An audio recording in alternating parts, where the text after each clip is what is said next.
Point of order. Point of order? Point of order, Mr. Speaker. Mr. Speaker, I seek leave to table a graph prepared by that eminent researcher and political science David Farrier, which shows the change in the average tax rates between 2008 and 2010.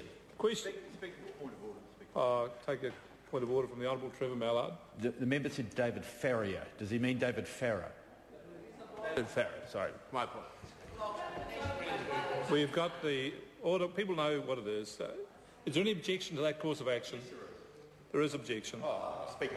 I called Simon Bridges. Mr. Speaker, I don't want to start this way, but I have to say, listening to Nanaia Mahututa, what has been quite clear throughout all the Labour speakers is, and she referred to the Māori Party as shallow and hollow, but it's been the shallow and hollow speeches we've heard from the other side. Shallow and hollow, I think, because actually they were wrong-footed on this budget. They were wrong-footed. They thought that this was going to be a budget for the rich, fat cats, as they put it, like Brendan Birds, the socialist vintner from Marlborough. And they thought that they were getting one thing, but in fact they got something altogether different. And so we've seen in this document that's been referred to, average tax rates, quite clearly actually that this has been a budget for the many, not the few. This has been a budget where actually, if you're earning up to 48 grand a year, so that doesn't make you wealthy by any stretch, your top tax rate 17.5%, but more than that, actually your average tax rate, your effective tax rate, if you like, is around 15%. That's halved effectively at 48,000 from what we had a couple of years ago. And so we've got today, and we had last Thursday, a budget by the national-led government for the many, not for the few. And I think that's what frustrates and demoralises, frankly, the Labour Party so much. But, Mr. Speaker, I wanted to say, often things are said in this House in an insincere way. They're said flippantly and the like. But I come to this House to say sincerely that last Thursday, Budget Day in this House, was the proudest day I've had as a national member of Parliament since I've had the privilege to serve the people of Tauranga. I was extremely proud to hear Bill English, the Finance Minister, then to hear, following on, John Key and his words on Thursday, when we did get, as I say, a budget for the many, when I felt that we were delivering on things we had promised in the election, tax cuts and actually a better, brighter future for the people of this country. So that, I think, was very good to see indeed, and was something that I stood proudly in applause of on Thursday. So, I accept that the Labour Party would like to say there's some controversy around this budget, but what we've heard from Chris Tremaine, and I can tell you, going back to my electorate, very shortly after this budget, is it's popular. It's very popular. Now, what people know is that we are putting the right incentives in place, that we are doing the right things for the right reasons, and we're getting it right for the long-term prosperity and future of this country. I want to shortly talk about two, I think, significant things in the budget. Firstly, a tighter control on government expenditure and finances, and secondly, tax reform. But I want to say, let me give you this example. Chris Tremaine's talked about on the sports fields. The day after the budget, Friday, I think the whip for the leave I got, but I was back in my electorate for a number of meetings that I had to attend to that have been long-standing commitments. I spoke to a retirement village, and I want to say I hope they won't mind me characterising the retirement village this way, but it wasn't a top-end one. There's a spectrum of retirement villages. It was somewhere in the middle. I talked to them about the budget. I think I am a politician. I think I did a pretty straight, fair job on what it contains and where it was going. But two things were clear to me from listening to those seniors in my electorate. And these are not wealthy people, I emphasise. Firstly, they were concerned. They were genuinely concerned about the debt and how it rose under the last Labor government. And they were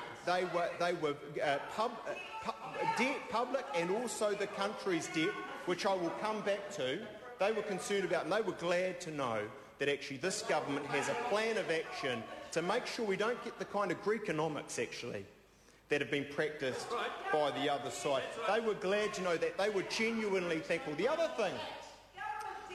thing, they were actually pleased, and this is something that I think the Labor Party would like to see as controversial. They were pleased to see that GST went up. They were pleased to see that GST went up. And the reason for that is actually they remember and they know from their own lives and lifestyles and their household budgets actually that you can't just go out, spend, consume. And they really did think that we were doing the right things with our incentive tax package system to get the incentives in place. They were, as I say, pleased about GST. They didn't think it would injuriously affect them because they know with their own pay packets how to be careful, and they thought we were doing the right things for the right reason. I explained the numbers in relation to superannuation and the tax cuts to them.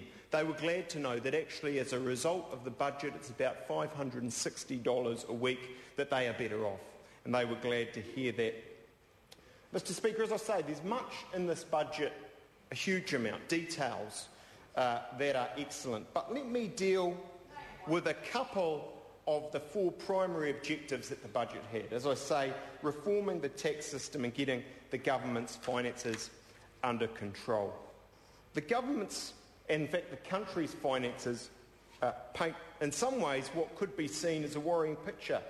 We know that debt in this country around the year 2000 was a bit under $100 billion. Today, as I understand, it's $168 billion. By 2014,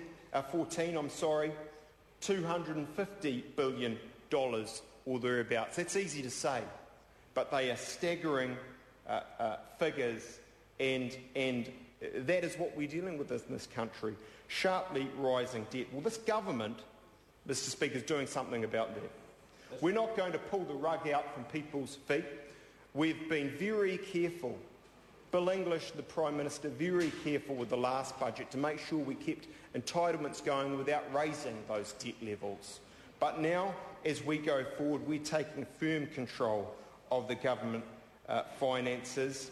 We're working within tight restraints. There is more spending, health, education, science, and that's good to see, but we want to get better value from our public services, and we are being much more careful with how we spend our money. In fact, I make a mistake there, not our money, actually the people of New Zealand's money, and something that Labor would be quite astute to realise, and something actually when you hear them talking in this debate they don't seem to realise. See, every dollar of tax is taken from people who've worked hard for that money. That's right.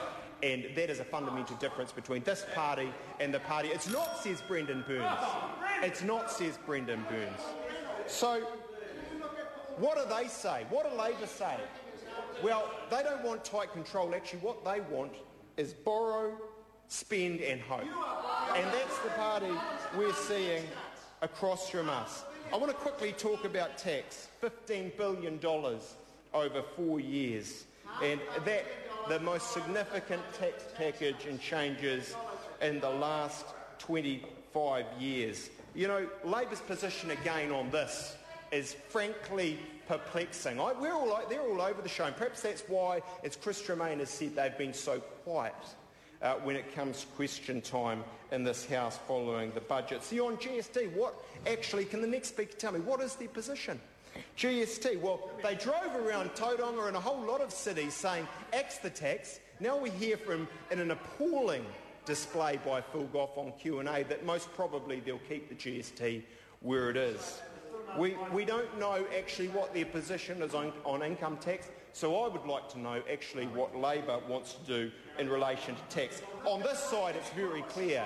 tax cuts for the many, 2/3